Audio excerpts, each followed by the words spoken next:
دی Buddhist monument ٹوکردرا stupa Mingora ایک تنگوادی کے دامن میں پڑا ٹوکردرا اسٹوپا جو کہ پہلی صدی کے بدھ مت کی یادگار ہے ٹوٹ پوٹ کا شکار ہے۔ دو پہاڑوں کے دامن میں واقع ٹوکردرا وادی بریکوٹ شہر سے تقریباً 5 کلومیٹر دور ہے جو پہلے بازیرہ کے نام سے جانا جاتا تھا۔ وادی نجگرام کے جنوب میں ہے۔ ماہرین آثار قدیمہ کے مطابق پہلی اور تیسری صدی عیسوی سے تعلق رکھنے والا بدھ مت کمپلیکس اس وقت تعمیر کیا گیا تھا جب اڈیانہ میں بدھ مت اپنے عروج پر تھا۔ قدیم چیزوں کے ڈیلروں اور اسمیگلروں کے ذریعے لوٹ لیا گیا۔ یہ سائٹ سوات کے خوبصورت قدیم مقامات میں سے ایک ہے جس میں بدھ خانقاہ، اسٹوپا، اسمبلی ہال، غار، ابی گزرگاہ اور رہائشی بستیوں کا بڑا رقبہ شامل ہے۔ اس مقام کے آثار قدیمہ کی اہمیت اور قدرتی خوبصورت دیکھنے والوں کو حیران کر دیتی ہے۔ معلوم ریکارڈ کے مطابق بدھسٹ سائٹ کا تذکرہ سب سے پہلے ہنگری برطانوی ماہر آثار قدیمہ اویرل اسٹین نے کیا تھا جس نے مارچ 1926 میں اس کا دورہ کیا تھا۔ اپنی کتاب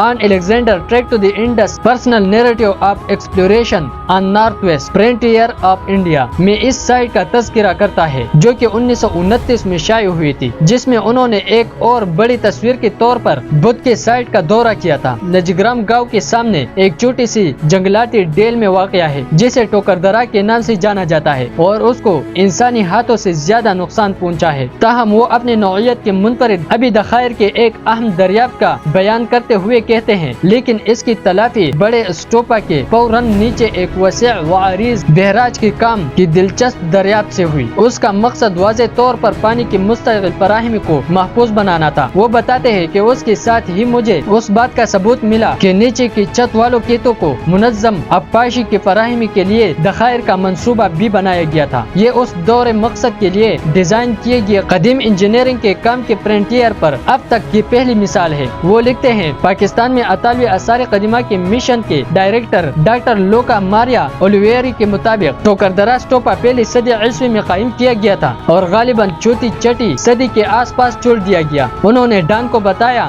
یہ بدھ مت کا ایک اہم مقدس مقام ہے جس میں 4 کالم ہے، جیسا کہ سیدو شریف اسٹوپا اور اس کے مرکزی بہت بڑے مقام کے لیے املکدرا اسٹوپا کے طور پر انہوں نے ڈان کو بتایا۔ انہوں نے مزید کہا کہ اس کی اہمیت آس پاس کی یادگاروں، خانقاہوں اور خانقاہ رہائش گاہوں سے ظاہر ہوتی ہے جو پوری وادی میں پھیلی ہوئی ہے۔ یہ سائٹ فطرت اور فن تعمیر کے درمیان ایک پرپتن انضمام کو ظاہر کرتی ہے، جہاں چند کھنڈرات جو وقت کی کسوٹی کو برداشت کر چکے ہیں اب بھی زمین کی تزئین کے ساتھ ایک ربط پیدا کرتی ہے۔ یہ ایک ایسے ورثے کی باقیات ہے جنہیں نہ صرف تسلیم کیا جانا چاہیے بلکہ اسے بڑھانا بھی ضروری ہے۔ Doctor Maria Grazia Turco, Sapienza Italy university of Rome کے مضمون سوات پاکستان قدیم میں ایسوسی ایٹ پروفیسر نے کہا، کھنڈرات میں تعمیراتی تکنیک۔ سوات میوزیم کے کیوریٹر فیض الرحمان نے بتایا کہ 1969 سے قبل اس جگہ کی اراضی سوات کی سرکاری ملکیت تھی، لیکن بعد میں علاقے کے کچھ بااثر افراد نے اس پر قبضہ کر لیا اور حکومت کے خلاف عدالت سے رجوع کر لیا۔ انہوں نے کہا کہ عدالت نے بااثر لوگوں کے حق میں فیصلہ دیا۔ اس کے بعد ہم نے اس فیصلے کے خلاف ہائی کورٹ میں کیس دائر کیا جہاں کیس چل رہا ہے۔ انہوں نے مزید کہا کہ عدالتی فیصلے تک اس سائٹ پر مزید کام نہیں کیا جا سکتا۔